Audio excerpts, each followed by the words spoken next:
Hello, thanks for coming. Ruth Myers here. For this next seminar, I thought maybe we'd talk about schizophrenia, schizoaffective disorder, and bipolar disorder. A lot of the people we care about deal with these conditions, and maybe we can learn a little more about them, how they're recognized, and more importantly, I think to all of us, is everyday ways to help the person who has this condition. So can the presentation of schizophrenia be kind of subtle? We talked about this in one of the other seminars, the statement of Ruth, he's doing it again. Well, what's that? The inappropriate coffee behavior. You know, it doesn't sound all that dramatic right up front, but sure enough, this is a man where he starts by very, very subtly taking the pot of coffee that he likes to have staff prepare for him, taking it outside, pouring it out on the ground, coming back in, and remaking the identical pot of coffee for himself. Now, on the surface, that doesn't mean much of anything, does it? But in fact, people that know him know that this is the beginning of the type of paranoia for him that, as it gets worse and worse, makes it so that he doesn't even want to eat food that anybody else has touched or breathed on. And it's made him very, very ill in the past, and is typically therefore a signal that the schizophrenia that he copes with has been triggered and worsened, and he needs some kind of adjustment in his treatment. Well, maybe some of you have already heard, what exactly does the word schizophrenia mean? Years ago, people used to say, that means a rupturing of the personality. Some people misunderstood that to mean a split personality. What it really means, that schism, is that the person with schizophrenia has thoughts that are partly in the sort of readily acknowledged real world, and then part of their thoughts are in a world not evident to others, different from ordinary daydreaming. Daydreaming is something a person can start and stop, whereas people with schizophrenia typically report they really don't have that much control over these sensations. And in a minute, we'll talk about, well, what exactly does a hallucination feel like for those of you that may have not experienced one in your lifetime. What are the standard psychiatric criteria for schizophrenia? This is important because not every psychosis, not every hallucination or delusion is a part of schizophrenia. In fact, only a minority of people with psychosis have schizophrenia if they have a developmental disability. That's a discussion for another day about how so many other conditions can cause people to have hallucinations and delusions. But for people to meet the criteria for schizophrenia, they have two or more of the following for a significant period of time. I think that for most people that have these symptoms, pretty much any time feels pretty significant, but however that's interpreted. Delusions. What's a delusion? We'll talk about that. Hallucination, disorganized speech. There's an old term called word salad, where a person just says a whole bunch of words that don't have anything to do with each other. Grossly disorganized, and those are the people that are all busy doing all kinds of aimless movements, but they're not tics, it's not Tourette's syndrome, it's disorganized behavior. Or catatonia, where they have no behavior. They're frozen in place. Or what's called negative symptoms, which is a type of particularly intense social withdrawal and lack of initiation of activities. Social and occupational dysfunction due to the condition, and that's a very subjective thing. You know, some people walk around with a lot of hallucinations a lot of the time, and it's not a big deal to them. They'd rather have more hallucinations and less medication, and it doesn't get in their way that much. But for other people, it can be pretty life-changing. It's not due just to a mood disorder, not due to some other health problem. That's the other lecture and seminar that I alluded to. Needs to go on for at least about 6 months. Not due to substance abuse or misuse, which is a bigger and bigger issue as more people experiment with more kinds of sort of unpredictable chemicals that can very definitely simulate all the symptoms of schizophrenia. So what exactly is a negative symptom?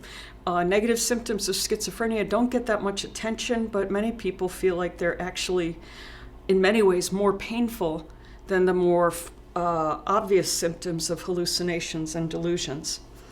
Affective flattening, people whose face just doesn't seem to show much. Avolition, very hard time starting to do anything, being almost sort of glued in place. Alogia, same thing, having to do with communication, just really hesitant and sometimes unwilling, very hesitant, very inhibited in terms of communication, even when the person would like to communicate. And a sort of apparent disinterest in other people. There's a kind of a broader understanding of that finding, though. I think that some people feel that it's not so much disinterest as being easily overwhelmed. Some people with schizophrenia will describe the presence of another person as so intense that it's very hard to sustain. Similar in some ways to the way some people with autism describe contact with other people. If the person also has autism or pervasive developmental disorder, they have to have hallucinations or delusions to be diagnosed with schizophrenia because there's so much otherwise overlap in the apparent symptoms. A lot is written about how incapacitating these conditions are, and that's absolutely true. There's also a lot made of, but now we've got the modern drugs and that'll fix everything.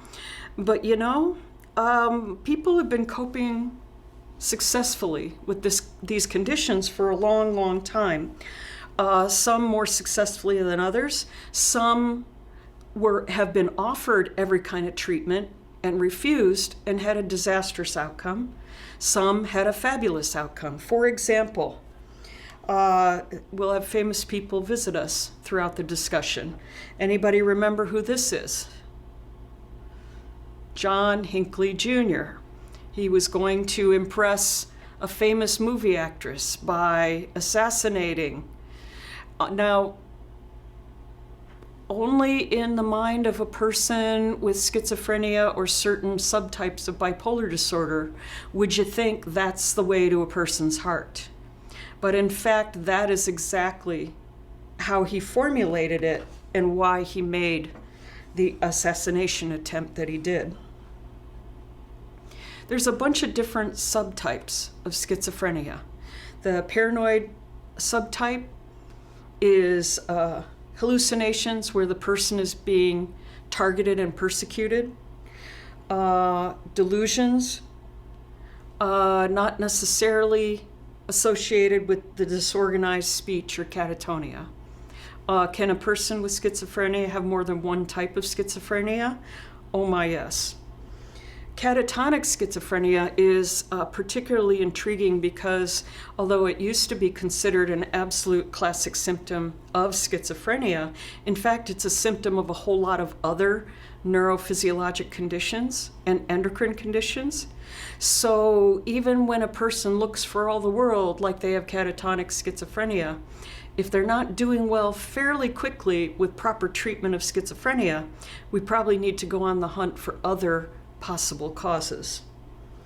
Disorganized schizophrenia it involves the people that have the incoherent speech and the behavior that doesn't make much sense. And one of the best lessons I ever learned when I was in training in a state psychiatric hospital was, this was back a number of years ago when people were in the hospital long enough to where it made sense for them to have passes to see if the treatment was working well enough for them to be discharged. Unfortunately, people get discharged within a matter of hours or a couple days now, whereas in the past we had a little bit more time to kind of work with a person. Well, anyway, there was this one fellow that came on the unit, and he was very, very well-known to the unit because every time his medicine was interrupted, and it was typically not his fault, as a matter of fact, long story for another day, he became extremely disorganized. It didn't make any sense, and his speech had this sort of word salad composition, but it had the rhythm of Shakespeare. So people, other staff members, kind of messed with him. They played with him in a not very nice way. Hey, Shakespeare. Kind of made fun of him for the way he was talking. And me being a brand new newbie, I'm saying, you know, that doesn't feel right to me. Oh, he doesn't remember any of it. It won't hurt him at all. Okay.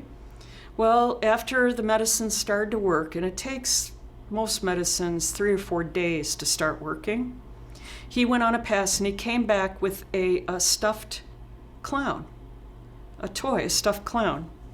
And he gave it to me. I said, oh, this is very sweet. Well, why is this? And he said, because when I was really sick, you didn't treat me like a clown. You can imagine, I have held on to that. What an important lesson. There's nothing funny or amusing about having schizophrenia and being ill with it, is there? Undifferentiated schizophrenia is a person with prominent hallucinations and delusions, but without the paranoia, catatonia, or disorganization. And residual type is a person who still has, for example, negative symptoms or disengagement with their surroundings, but they don't have overt hallucinations and delusions, but they still have very eccentric, unusual engagement with their world. All right, everybody remember who this is? Remember the movie Shine? This is David Hilfgott, an incredibly gifted pianist who happened to have schizophrenia, but he could organize himself around music and give these brilliant performances when otherwise he could barely function due to the seriousness of the mental illness. He teaches us that if there is something that a given person with schizophrenia finds to be organizing, if we're to help, we need to make sure that's available all the time, and certainly not something to leverage. Well, he needs to earn his time on the computer. No. If the computer organizes him, we need to have that available all the time. I just saw a man in a consultation where the only time he didn't have hallucinations was when he was deep in certain video games. And his family just was absolutely stuck on this idea that the video games were causing the schizophrenia. And he needs to have that stopped. Even though the more hours on video, the less he had hallucinations. And finally, they snatched away his electronics, and he ended up back in the hospital in a very, very, very serious state of deterioration. The most dramatic symptoms of schizophrenia is psychosis, the hallucinations, the delusions, what have you, but it's not necessarily the most disabling part of it. Everybody recognize this dude? You probably last saw him when he was about this high, and he was playing the very, very young Anakin Skywalker in the second set of Star Wars movies. This is Jake Lloyd, who withdrew from acting after he developed schizophrenia. Apparently, I'm told he's doing fairly well, but he was very, very ill. And incapacitated for a good period of time. I'll just mention, let's talk a little bit about those hallucinations. I'll just mention, and we looked at this in another seminar, there are ways to recognize hallucinations and delusions in people that communicate without speech. And for details, we'll spend some time in the other seminar going over that. Just to be clear on what psychosis is, people will use sort of a colloquial, oh man, that's psychotic. That's not very precise. What psychosis means is a distortion in thinking that is very specific to either hallucinations, delusions, or paranoia. Well, what's a hallucination? This is a sensory distortion. Auditory hallucination is sounds that are not evident to others and not accounted for by auditory hyperacusis. People that are in an absolutely quiet, empty room and are hearing crowds of people yelling at them. It could be people that they know, although that sort of hallucination is more consistent with post-traumatic stress disorder, or it could more commonly be people that they don't recognize, unfamiliar voices, male, female, or neutral, that might be talking about neutral topics, might be mean, might be encouraging and nice, might be scary, might be reassuring. Visual hallucinations, right? Either distortions of real things. A person looks at a plate of spaghetti and sees a whole bunch of writhing bugs. That's an example of a type of visual hallucination. Or seeing things that are not evident to others. The hallucinations can range from vague outlines to fully formed three-dimensional objects, animals, and people. Olfactory hallucinations are odors that don't conform to the person's surroundings. Sometimes those odors are related to memory, so it's post-trauma or positive memories. Sometimes those odors are manufactured from psychosis per se. Gustatory hallucinations, tastes, flavors that are not associated with anything the person's put in their mouth. Tactile hallucinations are a sensation that something's on the person. Delusions are false beliefs, out of the range of possibility, not consistent with culture, and they produce distress, dysfunction, or unsafe behavior. Examples of this would be people that go to the 35th floor and are quite sure that if they just wave their arms hard enough, they can fly without any form of equipment. That's an example of a dangerous delusion. Some of the more horrifying dangerous delusions are involved in postpartum psychosis, where the new mother is convinced that the only way to save her child is to kill it. That's unfortunately a horrible and not unheard of postpartum delusion in people that develop postpartum psychosis. What are culturally appropriate delusions? Well, we can't call them delusions, but culturally appropriate beliefs usually have to do with religious beliefs, relationships with people that are deceased, and similar types of, again, spiritual or religious phenomena that need to be respected, not medicated. All right, we all know this guy, right? Charles Manson did all those horrible things. Charles Manson did have schizophrenia. The question is, was that the reason he killed all those people or had them killed? The answer is no.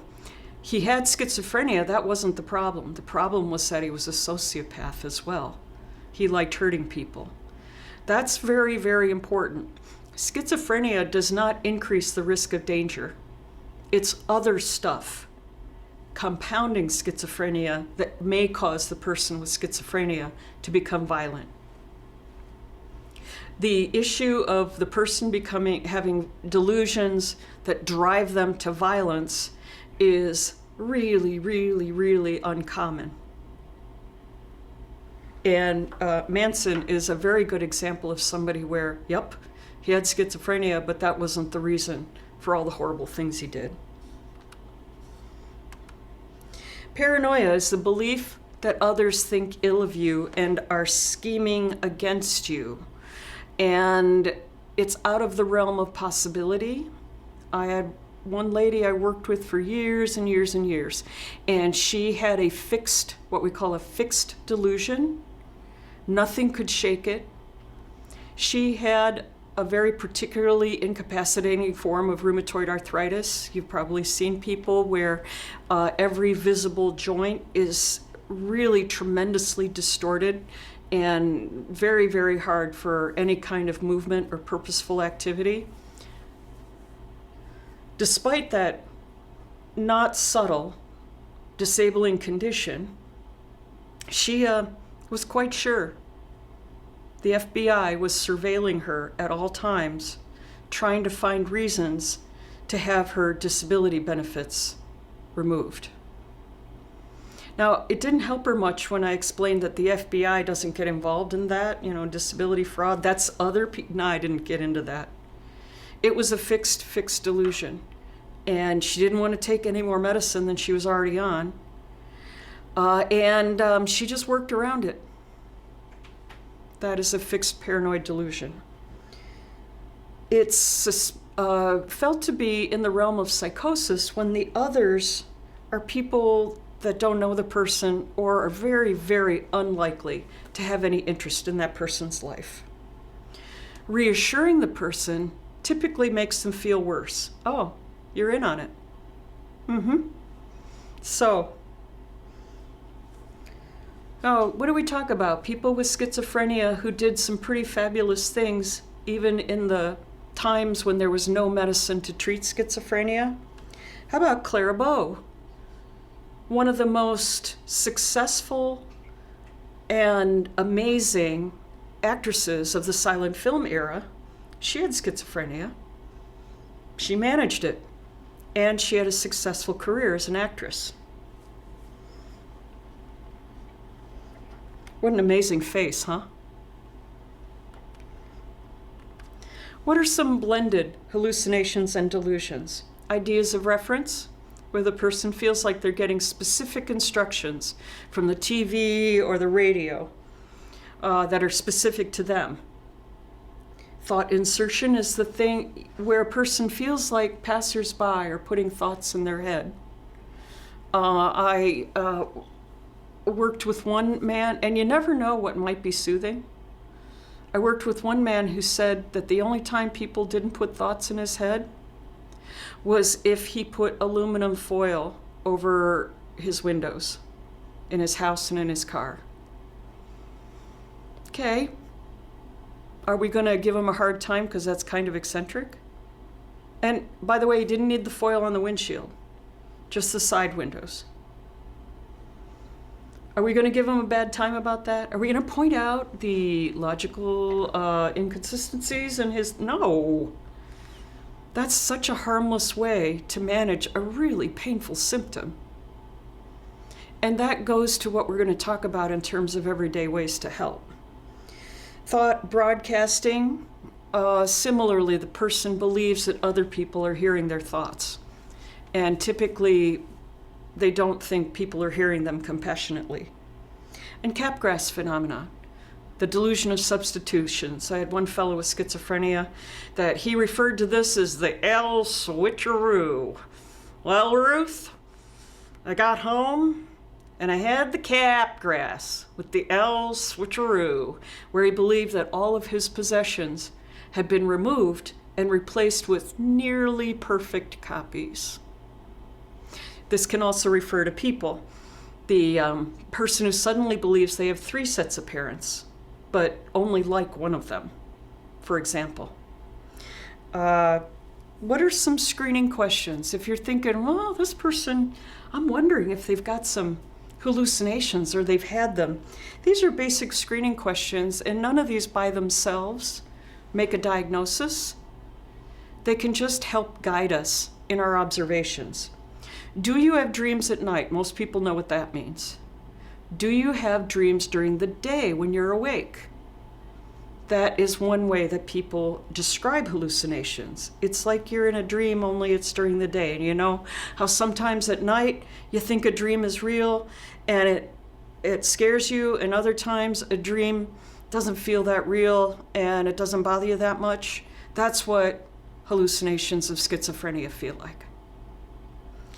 Does it ever seem like the air is talking to you? Do you ever see ghosts?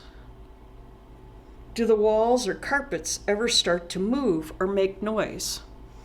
One man I knew with schizophrenia, his one very isolated and kind of scary symptom was when his meds were out of balance, he would start to see all the carpets and the walls have eyes staring at him, blinking at him. It sounded really scary. He said, well, you know, Ruth, I found that to be kind of scary. I'll bet you did. Holy buckets. Do you ever feel like something's on you and there's nothing there? Getting to tactile hallucinations. Do the voices or the ghosts ever touch you? Do they ever smell funny? Do they ever get a bad smell? Do people fart a lot around you? Do you ever get a nasty taste in your mouth and there's no good reason for it? Do you ever feel like you got to spit something out and there's nothing there? Ways, plain language ways to help people tell the story. Does it ever seem like strangers are kind of trying to mess with you or stare at you? Wow. Does it ever look like something's getting put in your food? Or does your food taste funny to you?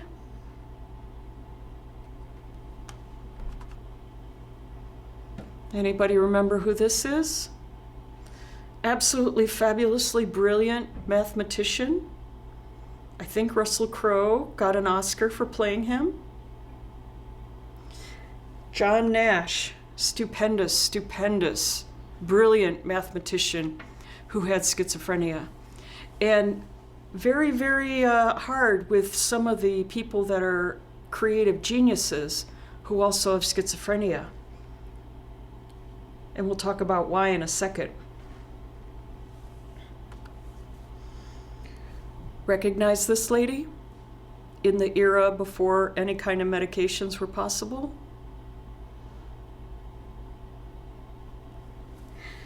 You might know her as Daisy, Zelda Fitzgerald, F. Scott Fitzgerald's wife, who had schizophrenia and had a pretty miserable time with it, as did he. So if a person's in your presence and they have severe paranoia or other psychosis or just have tremendous issues trusting you for all kinds of reasons, often not having a thing to do with you, open and shared charting, I think, is one of the most useful tools we can have. You know, anything I write, you can see, you can edit, you can correct. When a person starts to tell me something that I'm 108% sure must be a delusion or a description of a hallucination, I don't start cross-examining them or arguing with them. I just tell them to keep describing it and telling me the details and tell me more. Even the act of having somebody listen without arguing can be helpful. I know I've heard other people say, well, doesn't it seem then that you're like agreeing with the delusion? And I would say that people don't assume that unless they ask you and you say you agree. And when somebody says, Ruth, does this sound crazy? I'm not going to say, oh no, that sounds real. And I'm not going to say, yeah, it sounds very distorted. What I'm going to say is, I don't know. Keep telling me about it, and we can figure it out together. There's usually a person or two that the individual can trust. They should always have access to that person. Your act of making sure they can always be in touch with the person they trust makes you more trustworthy. Yeah, I got nothing to hide. Yeah, call her right now. Can I dial for you? Over-inform. Give people way, way more information than they want until they tell you to quit it. It's one of the few ways you can maybe convince people you're not hiding anything from them. Don't take the distrust personally. And I'm sure you found other ways. And when you find a good way to develop some trust with an individual we support, don't keep it a secret. Be sure and share with the rest of the circle so that the person can expand their network of people they feel comfortable with. Now, Karen was 33 years old, and she was referred for, this sure sounds like schizophrenia to us, because she would stare over at the walls and she would kind of nod and, look like there was some communication going on there. She also pushed people away when they got near her, and she had inappropriate candy stealing. I always roll my eyes at that kind of a description. But she was actually not just a burglar, she was an artist. If you had a piece of a certain type of candy in the trunk of your car, she would find it. And it was always these really strong tasting, like Red Hots or Altoids, some of those really intense tasting candies. And that was her jam. And my thought was, well, why can't she just have some with her all the time? What? Isn't that giving in to the inappropriate behavior? I'm like, oh, please. So we visit for a while. And she did that thing where she was kind of like squeezing her eyes shut, looking off like that, pushing people away when they got close. And I said, what's her vision like? And so we checked with her sister. Oh yeah, she's got really, really terrible nearsightedness. And we're pretty sure she'd never wear glasses. We believe she'll never wear glasses? What? Oh my goodness. So I handed her my glasses. She put them on. Her prescription is undoubtedly different than mine, but she never took them off. She didn't break them, she didn't do anything with them until she got glasses of her own. Okay, so this looking like she's hallucinating was really just because she couldn't see anything, and people would come out of the blur and startle her. Well, what about this candy business? Well, it's an inappropriate candy obsession, we're sure. And I thought, well, that's possible. Such things are possible. What else do we know about this woman? Well, her sister, the art therapist, said, there is that thing that happened with that other agency. What thing was that? Well, and also the other thing that I should mention is that if she didn't get the candy when she wanted it, she tended to start howling and shrieking and banging her head and pulling out her hair. Okay, so this is important. Her sister said, well, you know what happened to her, right? The staff there stuck in a bite guard and forced her to perform oral sex on them. Obviously, those intense candies were fighting back that flashback, weren't they? So she did get access to all the intense tasting candy she ever wanted, and she also got proper art psychotherapy to recover from this abuse. And eventually didn't need that support all the time. She almost never, after the first year or so of proper treatment, it got so she wasn't having that flashback. Very important. I mention her because originally she was billed as, well, this is some kind of schizophrenia, obviously, when in fact it was two entirely separate problems that had nothing to do with schizophrenia. And if we'd gone down the road of, well, let's try one schizophrenia drug after another, I don't think we would have ended up in such a good place. Schizophrenia, as opposed to other psychiatric conditions or other conditions that cause hallucinations, has a few absolutely unique features. Difficulties with initiation is one of them. People with schizophrenia, neurologically speaking, have a hard time initiating activities, often need encouragement. It's not being resistant, it's neurology. The big thing that I cannot emphasize enough is that there is an issue of sensory gating abnormalities. What you probably know is that sensory gating is a function of the brain where, without having to think about it, people automatically sort and prioritize incoming information.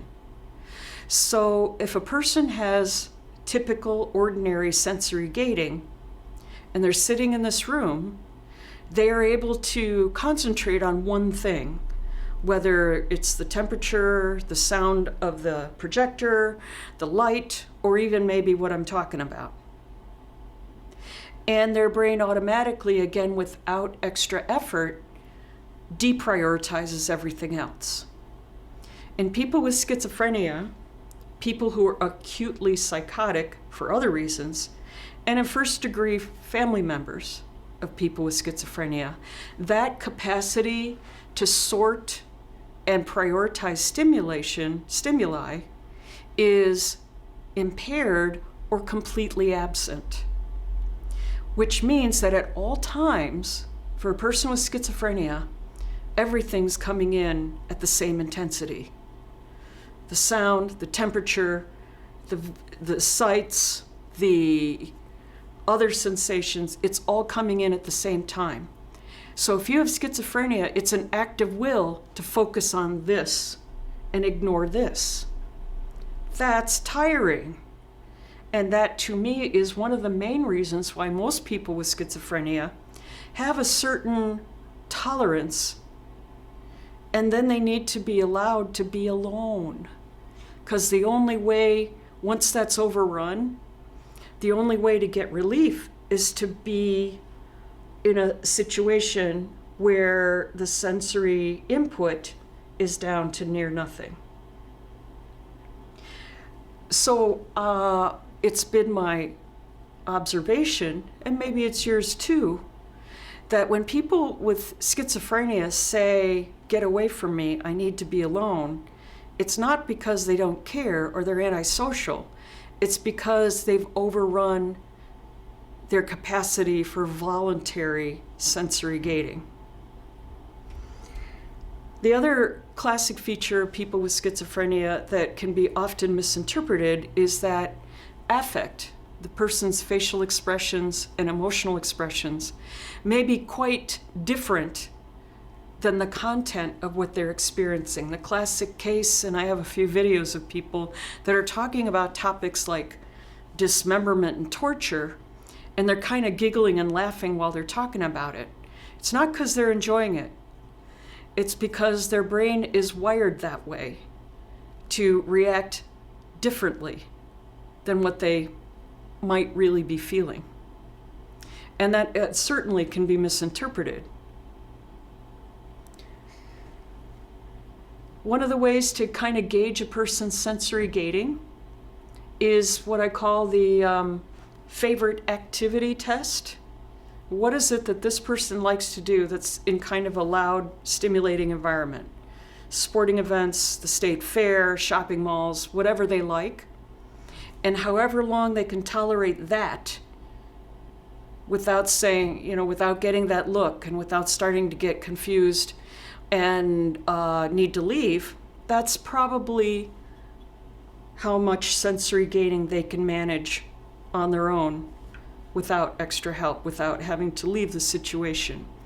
Now, once the gating is overrun, a lot of that input starts to get mishmashed. And that is felt to be one of the mechanisms by which hallucinations are generated. Well, how do antipsychotic medications work? They don't fix this gating thing. They basically blunt incoming stimulation so that people just don't have as much incoming to resist. That's how they're made. But that is also the reason why if a person doesn't have a gating abnormality, but they have some other reason for being hypersensitive, ongoing use of antipsychotic medication in fact blunts their capacity to learn. Which is why I think one of the main reasons why there's so much resistance to using antipsychotic medications for everything under the sun, whether or not there's any hallucinations or delusions involved. There is one drug only, that reverses sensory gating abnormalities. One drug.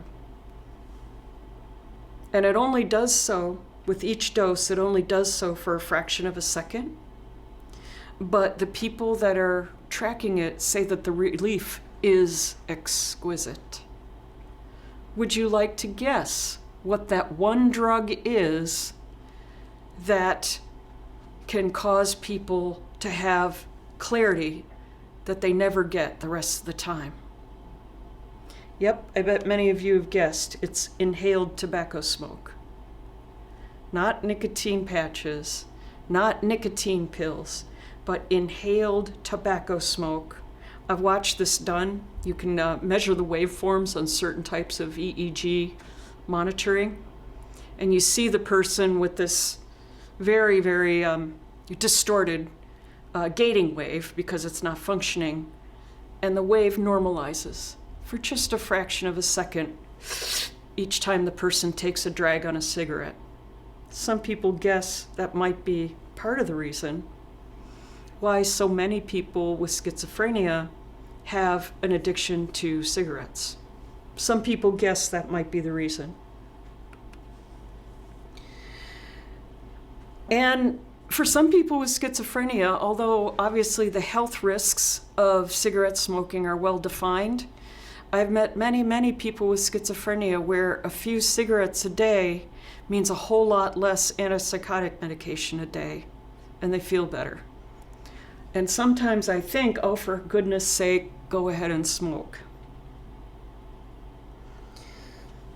The other thing I'll mention is that antipsychotic medications were not universally beloved by people with schizophrenia. People who'd been having active hallucinations for decades suddenly found themselves feeling very lonely when those hallucinations went away. And in fact, it may have been medication side effects, but it might have been something else. On the wards where everybody got big, gigantic doses of chlorpromazine, which was the first antipsychotic medication, and the hallucinations went away, suicide rates went up 200%. It's not as simple as just making them go away, is it? What else besides schizophrenia can produce hallucinations, delusions, and paranoia? A whole bunch of stuff. And you can definitely read through this list anytime you want. We talk about all of these things in more detail in some of the other seminars. I want to point out extreme overwhelming stress, which can cause a phenomenon called a brief reactive psychosis. And I want to point out sleep deprivation. Both of these conditions occur much more often in the lives of people with intellectual and developmental disabilities. There's some over-the-counter medications that can cause people to have all the same symptoms as schizophrenia. Phenylpropanolamine is still found in some diet pills and decongestants. Zantac, Pepsid, Axid, Tagamet, which are H2 blockers. High-dose antihistamines, so people that take 4 Benadryls at night to try and sleep may end up with some pretty severe hallucinations and delusions. In addition, if a person already has a schizophreniform disorder, taking these conditions may magnify it. So, anybody remember this guy? He believed that by mentoring wrestlers, they in fact became his property and his servants.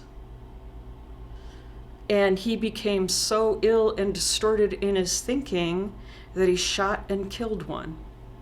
This is John DuPont, who thought that being rich, his family, I guess, thought that being rich meant that he was immunized against needing treatment for his very obvious and very severe and unfortunately very lethal type of schizophrenia.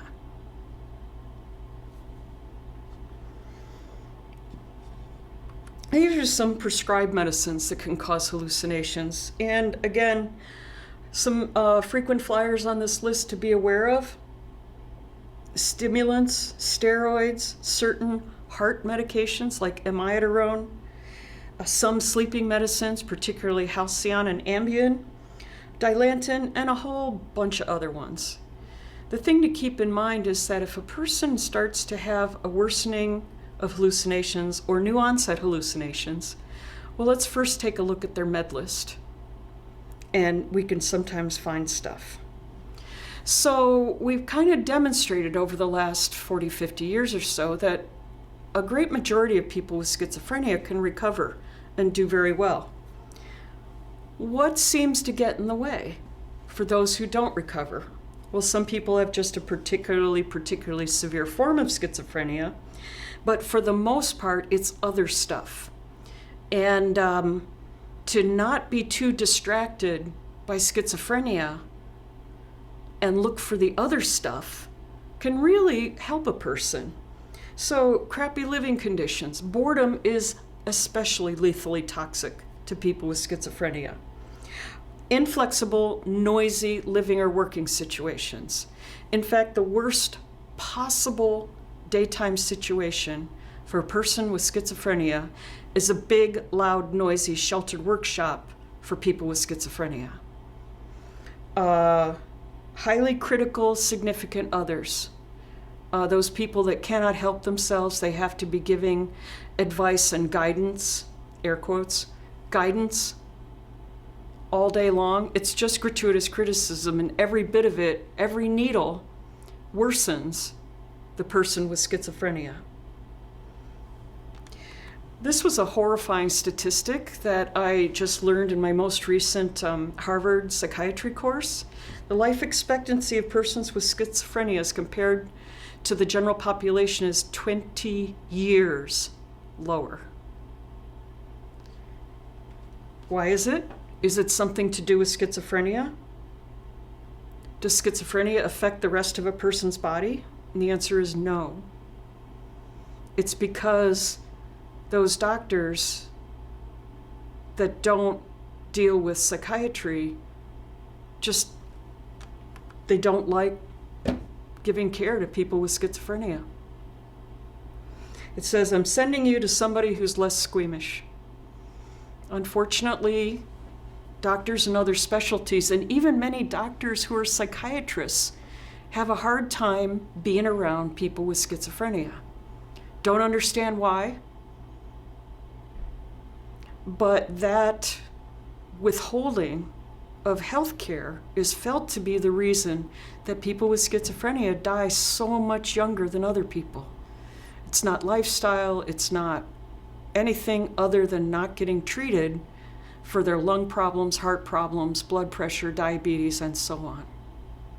At least that's what the evidence is suggesting now. Common misconceptions, rumor mill myths that are just wrong about people with schizophrenia. There's still some people that think that everybody with schizophrenia deteriorates and dements and loses function. It's just not the case. There's still an idea that people with schizophrenia can't live independently. And when I had my private practice in Minnesota, I had a whole bunch of patients who were people with schizophrenia who had like spouses and jobs and children and families and lives. And they came to me as an individual solo practitioner because almost everybody they met in the larger clinics assumed that they must be in a board and care home needing 24-hour support from paid staff. And they just didn't like having to re-explain that over and over again. There's a common misconception that people with schizophrenia are dangerous. They're less dangerous as a group than most people. And there's a couple of ideas that you can't recover unless you always take medicine. That's not really true. And there's an idea that if you have a lot of hallucinations and delusions, that means you have bad judgment. It's not true either. People with schizophrenia can often have a lot of psychosis going on and still exercise pretty good judgment in their lives.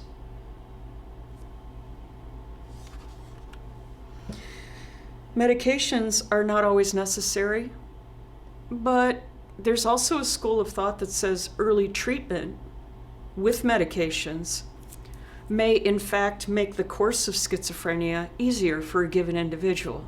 So there's a lot of back and forth. Some people say, well, that early treatment, that early management may or may not include medicines. Other people believe that medicines are the absolute cornerstone foundation of treatment. And I think it comes back to, just like we've said about everything else, each individual person. Antipsychotics, there's first-generation medicines. They're still pretty helpful. You know, the Haldol, Stelazine, Trilofan group. Then there's the second-generation medicines, and it was really funny because I'm old enough to remember when they were brand new, and everybody assumed they'd have no side effects just because they were different. Not true, right? They're just different in their incredibly serious long-term side effects. And then there's clozapine, which is the most potent medicine we have for treatment of schizophrenia. There's injected long-acting medicines. Sometimes a person can have a shot and get relief for 3 or 6 months. And then there's mixed action medicines that are blended antipsychotic, antidepressant. And they're variably effective depending on the person. How long does it take for an antipsychotic medication to relieve hallucinations? Most people think it's immediate because they get so much of it injected in emergency rooms. In fact, what happens is if a person gets an injection of Haldol, whatever, olanzapine, they're sedated, but the hallucinations don't go away. It takes usually 3 days or so for the hallucinations to decline in response to a dose of antipsychotic medication. There is one antipsychotic medication that relieves hallucinations immediately. It's called asenapine, and it's given under the person's tongue. The brand name is Saffris, and right now this is the only medicine we have that in fact relieves hallucinations immediately. And I do not understand why it isn't used more often in emergency situations, because it actually is kind of minimal in terms of side effects. Gets into his person's system immediately when it's given under the tongue. Doesn't have to be injected. Can be put on as a film, as a patch, and works right away to relieve those especially terrifying symptoms. It's not even that new, so I don't know. Other medicines that are used to amplify the benefits of antipsychotic medications, low-dose lithium, other mood stabilizers. In emergency situations, it's felt that relief of anxiety helps reduce the impact of terrifying hallucinations, so some people will get anti-anxiety medicines. And we're all over the place in terms of cannabis. Because keep in mind, cannabis is a hallucinogen. And it used to be 100% no way, never, ever, ever should people with schizophrenia be fooling around with cannabis. But some very, very smart people have invented some extracts of cannabis that many people with schizophrenia find to be very helpful. Not necessarily in eliminating or reducing hallucinations, but eliminating or reducing the fear associated with them. Still, the jury's out. We're not entirely sure yet, but can't rule it out. It's a medicine that people have been cultivating and using for centuries, so who knows? There might be something to it after all. People have personal coping strategies. Private time is the most common one. Sensory flooding or absolute quiet. Self-protection, testing other people, pets, pet-assisted supports. And some people will have a word ritual that helps them. I had one man, he had the most severe disorganized schizophrenia I'd ever seen in his life. In his life, my life, or any life, he's just incredibly disorganized.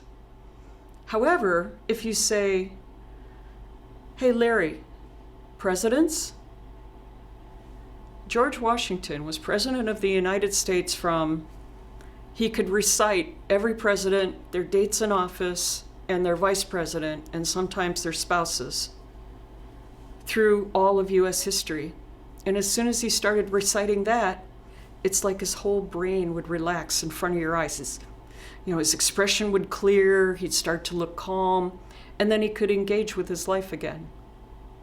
Why the presidents? Everybody respects it. So, everyday ways to help a person with schizophrenia. Quiet, peaceful living situation. No noisy, unpredictable housemates, unless they're the person's best friend and know the rules about backing off when it's appropriate. Predictable structure that's also flexible. And some people have a hard time knowing how to do that at the same time. Predictable is, well, I'll be making some hot breakfast between 7 and 9 if you'd like it. But if you don't want that at that time, we can do it another time. So the person knows if they come to the kitchen at 8 a.m., they can get a hot breakfast and not have to ask for it. But they can also say, not today, I'll take that at 11. It's a very hard switch for people that are used to trying to regiment people. Obviously, make available anything that helps organize a person's thinking. Like the kid I told you about who uses video games and virtual reality to organize himself. Should have that available at all times until we can come up with a better option for him, right? Avoid interfering with security rituals. The aluminum foil on the windows, the special extra locks on the door, whatever it is. If it helps, it helps. There's no reason to fight with a person about it. Don't argue with the delusions unless the person asks for your opinion. If the person is acting on delusions in unsafe ways, then attention from a mental health professional should be obtained, and stalling with the person in the meantime. So you're thinking you can jump off this building and fly without any wings or anything? Well, maybe I should come with you while you do that. That I'm not sure about that. Let's check this out together. Basically stalling until you can get proper support and maybe talk the person into something else. Also, really important that the person have unlimited access to anything they love to do. Again, another situation where asking people to earn their favorite activities is a terrible idea. And be careful with humor. When a person has schizophrenia, particularly paranoia, what you think is funny may land totally differently. So just be aware. Let the other person take the lead with humor. The other thing to keep in mind is just how incredibly sadistic and capricious these diseases can be. This one gal, I worked with her for 15 years, and she called herself Sally Schizophrenia. She said, yeah, I'm one of those schizophrenics, all right. After almost 15 years, it was like 12 years, I moved to a different state and wished her well. We kept in touch. She let me know how life was. You're the best doctor ever. You were great. And then all of a sudden, I got this enraged phone call. A year or two later, nothing had changed. Her life was still good. Her medicines were still right. She wasn't, misusing substances or anything like that. She just called and said, I hate you. You are the worst person ever. You forced me to gamble. You forced me to lose all my money. You need to pay my gambling debts. I'd asked her every single time we met, any habits, out of control, gambling, anything like that? No, everything's fine. But her illness caused her to think that I should have been reading her mind to know that she was getting into trouble with gambling. That's what her illness told her. That Ruth, she should have been able to read your mind. Even though you said no, she should have known. And these diseases are so capricious because they can drive wedges in long-term, really decent relationships. And that's one of the tragedies, isn't it? And staying with a person when they have one of these episodes can sometimes be one of the most affirming experiences the person might have. So we're going to move over to bipolar disorder. We all know kind of what bipolar disorder is. Years ago, it was called manic depressive illness. A person has mood cycles. It used to be thought that people had approximately the same number of manic up episodes as they did depressed episodes. Turns out that's not true. Most people with bipolar disorder have way more depressed episodes than they have manic episodes.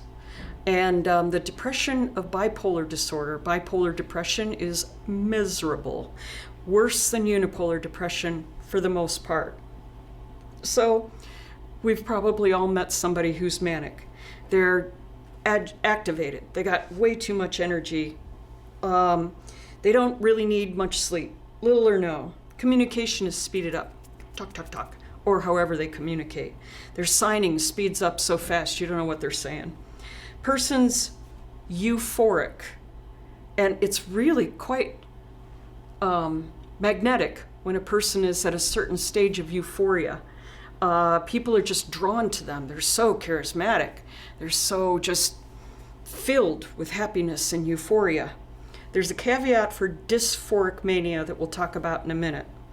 They feel quite grandiose, and it shows itself in terms of way magnified entitlement or way magnified belief in their own skills, capabilities, and accomplishments. Often people are hypersexual. They think they have special magic powers that they don't usually have. And they get kind of reckless. Marriages, money, businesses, spending, what have you. The rest of it is the typical disclaimers: not due to a medication, not due to drugs of abuse, not due to drugs that can trigger a manic episode. And the most common medicines that can trigger a manic episode are steroids and also antidepressants in people that have bipolar disorder. Sometimes when a person presents as depressed, a person will treat them with antidepressants, understandably. But if they in fact have bipolar disorder, that often can trigger a manic episode, which can be quite startling to a person who's never done that before. There's some biomedical problems that can trigger a manic episode. Lupus affecting the brain, lupus cerebritis. Cushing's disease, which is a hormone problem. and a few others. Neurosyphilis is one of the more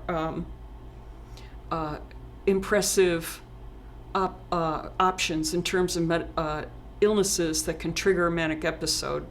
Many times people haven't seen it coming because syphilis is one of those conditions that can be lying low in a person's body for decades and suddenly manifest in terms of manic behavior.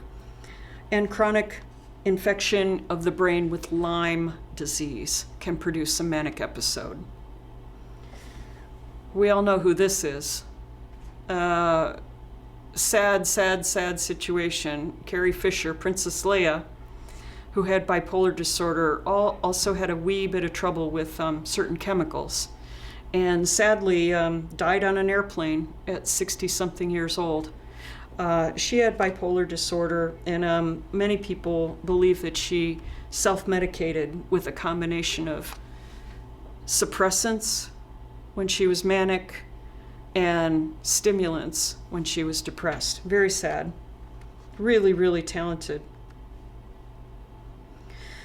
And what is the other side of bipolar disorder? The manic episodes are dramatic, may not be the most lethal part. It says, now that I've swung back to depression, I'm truly sorry for what I did when I was manic. And sure enough, people do end up with some regrets, right? But probably even harder is the depressed phase.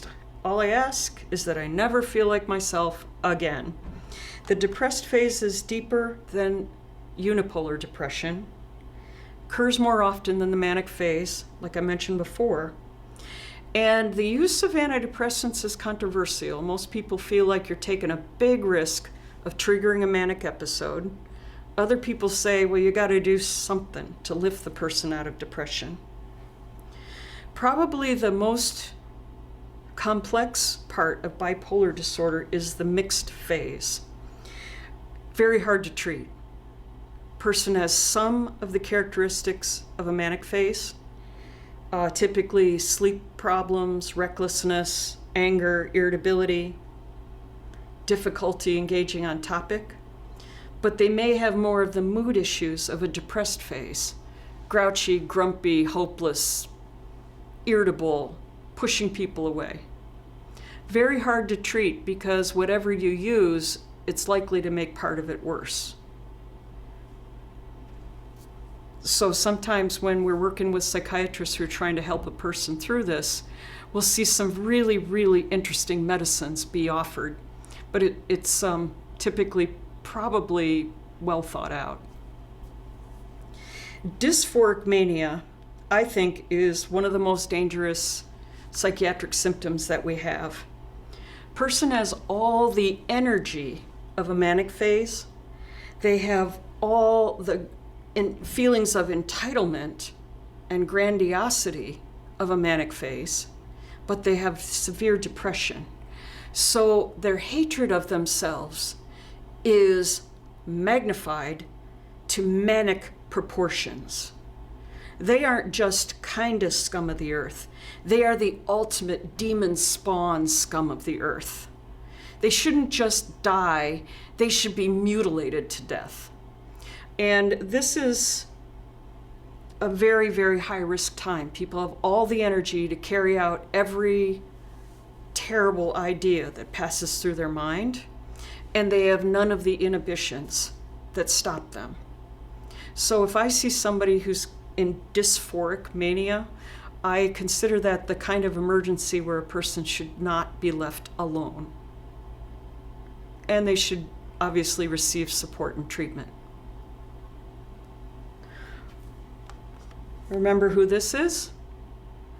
Again, this is before we had medicines really to treat people with bipolar disorder, but this unbelievably talented and brilliant man, Alvin Ailey, had bipolar disorder, and he had prominent dysphoric mania, which earned him all kinds of reputation that he probably didn't deserve,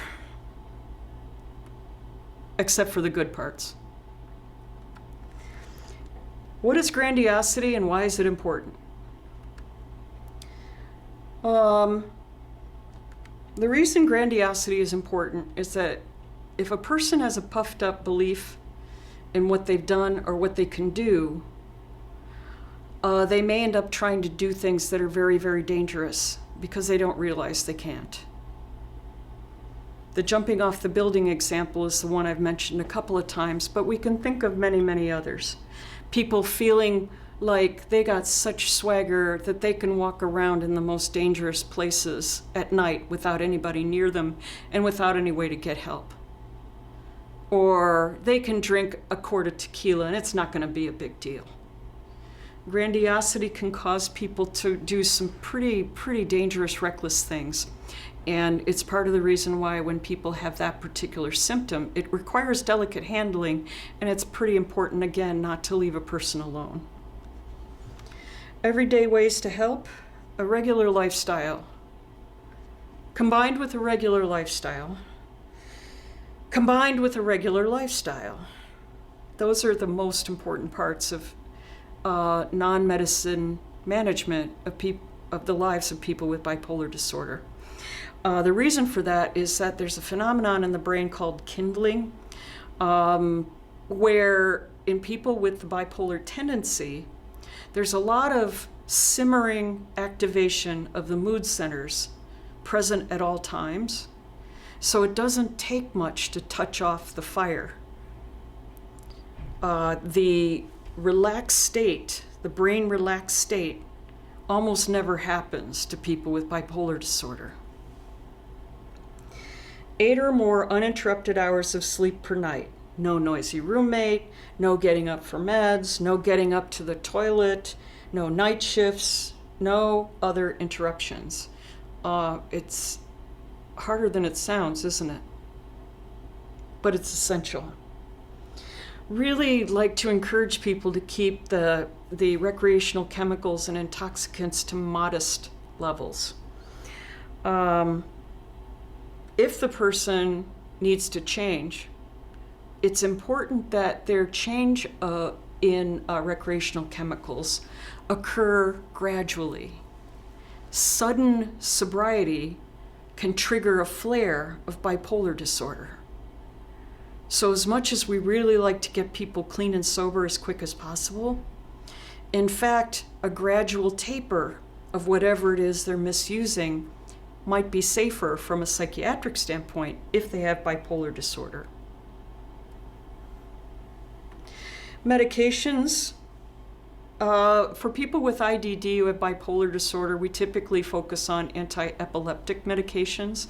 The one that has the FDA approval is Tegretol, but most of the others work pretty well. And we tend not to use much lithium just because lithium is a little harder to use, a little more likely to be toxic, a little harder to monitor. But it's not unheard of either. Lithium can be a very effective medicine.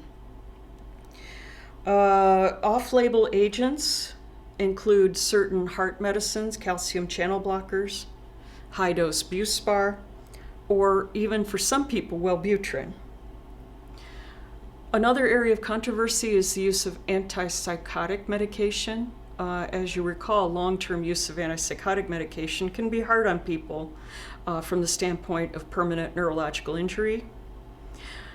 Well, on the other hand, starting and stopping can be hard on people too. On the other hand, people yet tend not to like the side effects. How many hands is that? Have I got 3 hands now? On the other hand, we like to see people on as little of that class of medicines as possible. For the most part, if possible, the person with bipolar disorder should only receive antipsychotic medications, olanzapine, Risperdal, when they have psychosis, hallucinations, or delusions, to relieve those.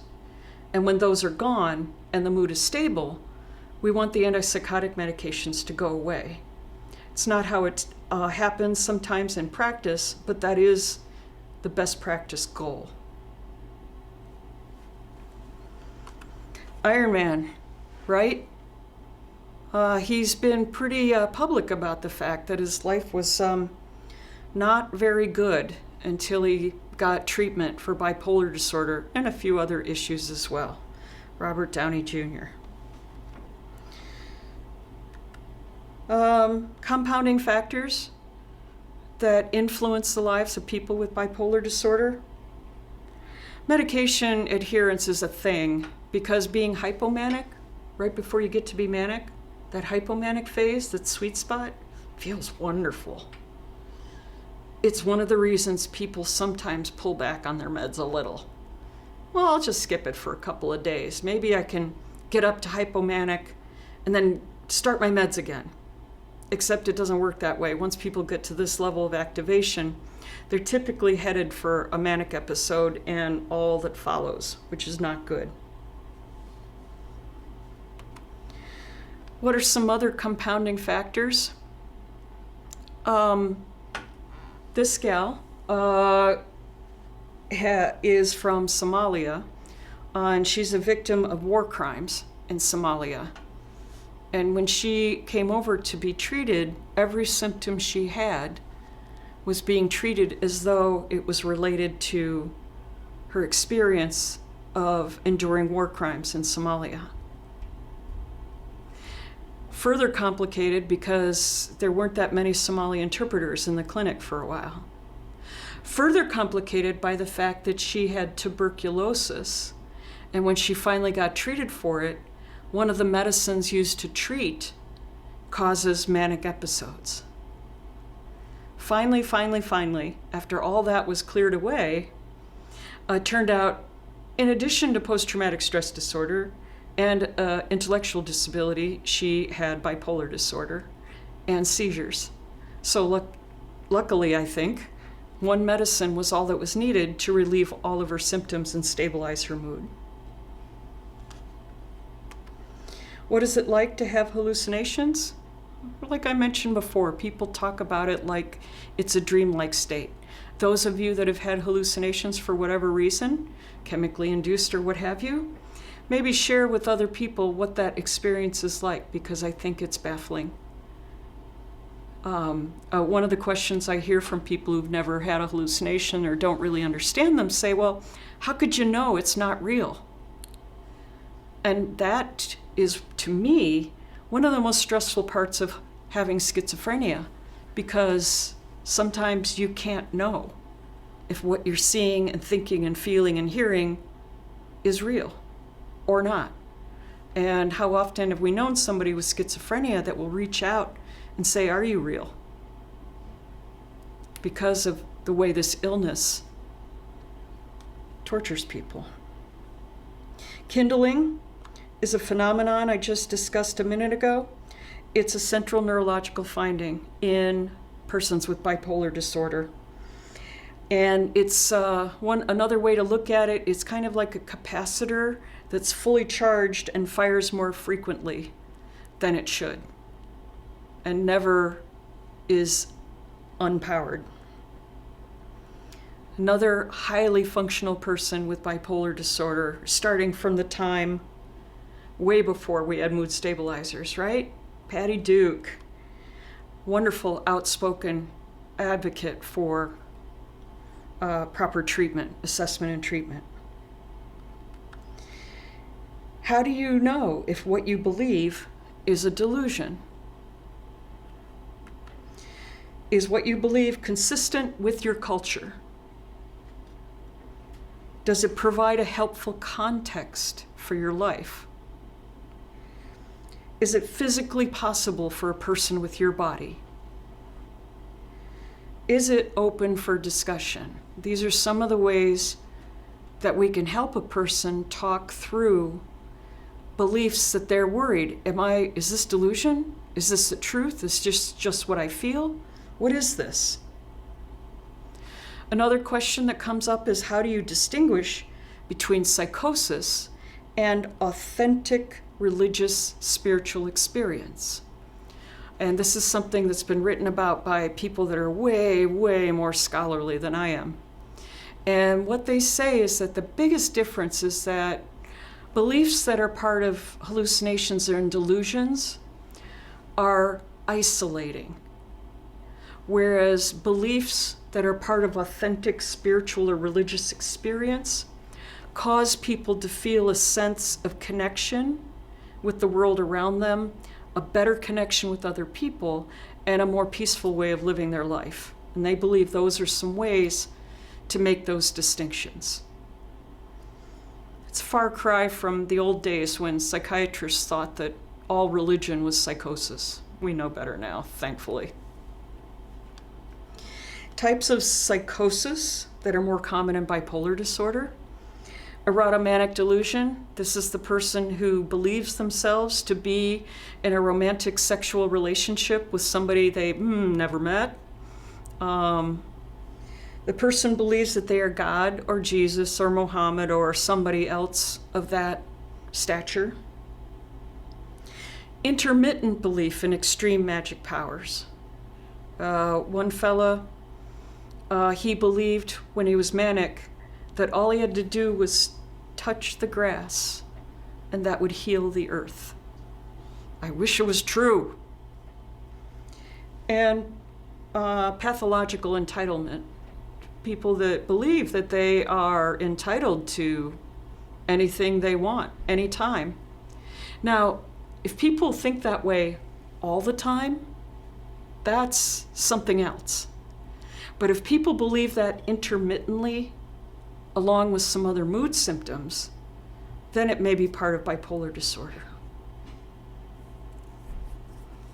How about another highly successful person in the years before there were medicines? Anybody recognize this gal?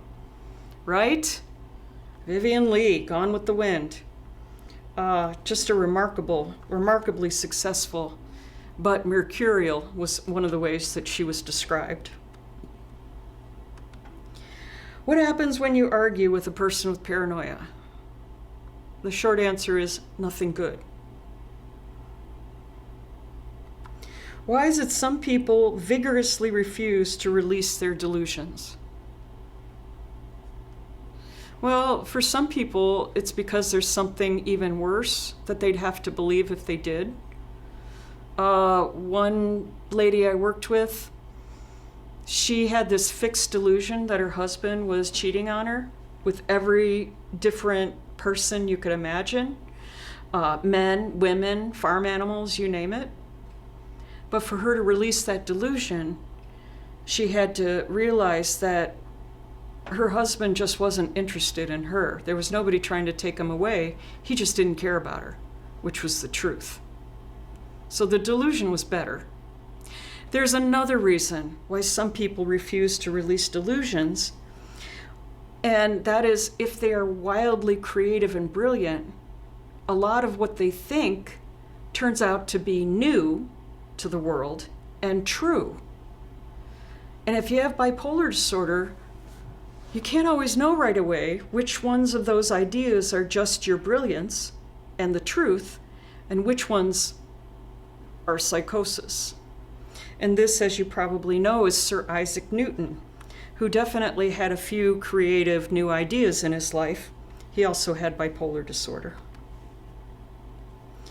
Some other details.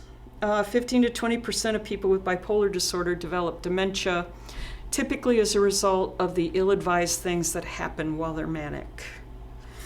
An understanding partner makes all the difference.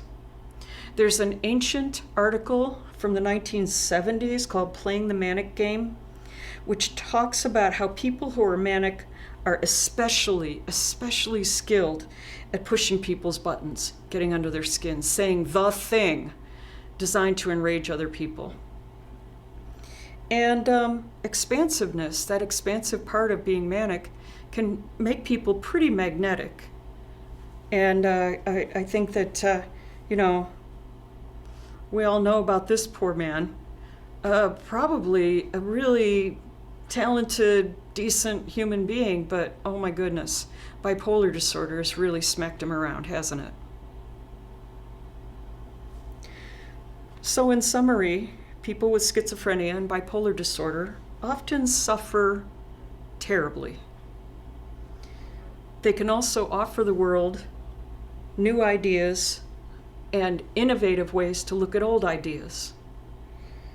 And they succeed, for the most part, with the right situation and supports.